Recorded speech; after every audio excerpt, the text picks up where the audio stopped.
पहिल्यांदा धनंजय मुंडेंचा राजीनामा सुरेश धस यांनी मागितला आणि त्यांनी 300 कोटीचा भ्रष्टाचार केल्याचा सुरेश धस यांनी राजीनामा मागितला त्याच्या आधी मला वाटतं अनेकांनी ही भावना व्यक्त केलेली आहे. विधानसभेत विरोधी पक्षाचा आता त्याच्याविषयी जेव्हा प्रत्यक्ष अधिवेशन सुरू होईल तेव्हा या प्रश्नावर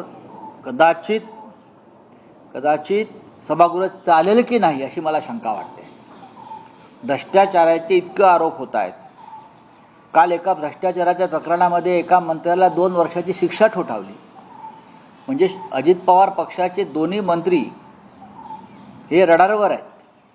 आणि नैतिकतेची जर गोष्ट असेल तर कोणती खळखळ न करता या दोन्ही मंत्र्यांचा राजीनामा अजित पवार सोडून द्या हो, मुख्यमंत्र्यांनी घेतला पाहिजे. एकमेकावर काय ढकलताय?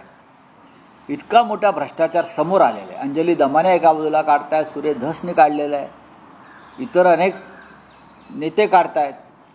आणि माणिक कोकाटे यांच्या संदर्भात तर कोर्टानंच त्यांना शिक्षा ठोठावली आहे. विधानसभा अध्यक्षांवरती काय सोडताय तुम्ही? विधानसभा अध्यक्ष का निष्पक्ष आहेत का आपले? आमच्या 40 आमदारांच्या प्रकरणामध्ये आम्ही त्यांची चालचलन चारित्र्य पाहिलेलं आहे.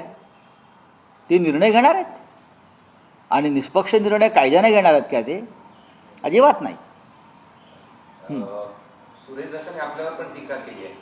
जे डीलर आहेत त्यांनी मला डीलर म्हणण्यास योग्य मला सोडून द्या हो. सुरेश धसांकडे काय पाहताय?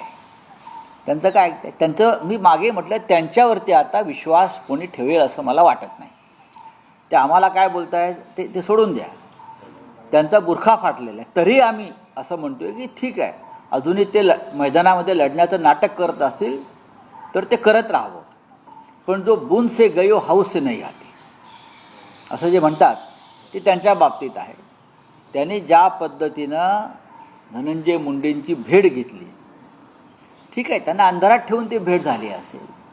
पण ज्या क्षणी मुंडे आतमध्ये आले बैठकीला त्या क्षणी त्यांनी तिथून बाहेर पडायला पाहिजे होतं.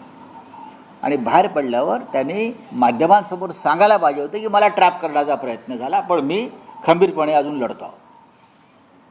हो गया.